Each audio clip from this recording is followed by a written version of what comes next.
राजस्थान से भारत जोड़ो यात्रा के हरियाणा में जाने के बाद राजनीतिक और संगठनात्मक नियुक्तियों की उम्मीद बढ़ी है। पिछले 4 साल से राजनीतिक और संगठनात्मक नियुक्तियों की बाट जोड़ रहे नेताओं को अब अपनी पार्टी से दिली उम्मीद है। माना तो ये जा रहा है कि चुनावी साल होने के चलते अब जल्द ही संगठनात्मक नियुक्तियों के साथ साथ यूआईटी प्राधिकरण सहित बाकी बचे निगम बोर्ड में राजनीतिक नियुक्तियां भी की जाएंगी। वैसे तो हर 5 साल में सरकार बनने के बाद राजनीतिक नियुक्तियां की जाती हैं। इसके अलावा 3 साल में संगठन में फेरबदल होता है।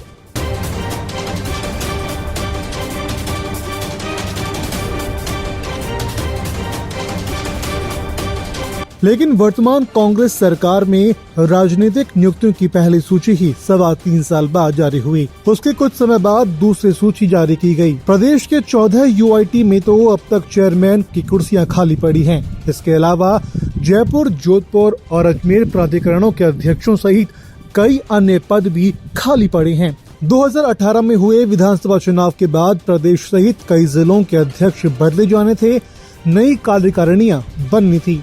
अलावा इसके 2020 का मानेसर एपिसोड के बाद पीसीसी की पूरी कार्यकारिणी भंग कर दी गई। जिसके बाद अभी तक संगठन का विस्तार नहीं हो पाया। फिलहाल कई जिलों में अध्यक्ष बदले भी गए, लेकिन ज्यादातर जिलों में अब भी कई सालों से निवर्तमान जिला अध्यक्ष और ब्लॉक अध्यक्ष ही अपनी सेवाएं दे रहे हैं। चलिए अब बात करते हैं कि किन कारणों से अटकी ये नियुक्तियां, क्यों लटकी ये नियुक्तियां। मई 2019 में लोकसभा चुनाव, नवंबर 2019 में निकाय चुनाव, अप्रैल 2020 में 3 सीटों पर हुआ राज्यसभा का चुनाव। कोरोना के चलते रुकी नियुक्तियां। जुलाई 2020 में पायलट गुट का मानेसर एपिसोड, मंत्रिमंडल विस्तार, चिंतन शिविर, विधायकों के इस्तीफे, गुजरात, हिमाचल चुनाव, राहुल गांधी की भारत जोड़ो यात्रा के कारण।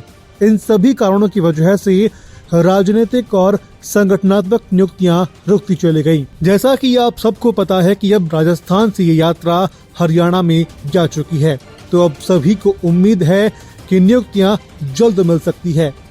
राजस्थान में दिसंबर 2023 में विधानसभा चुनाव होने हैं। इसकी आचार संहिता अक्टूबर में लग जाएगी। ऐसे में इसमें महज 10 महीने का समय बचा है। इन्हें देखते हुए कांग्रेस के लिए ये नियुक्तियां जल्द से जल्द करना चुनौतीपूर्ण होगा।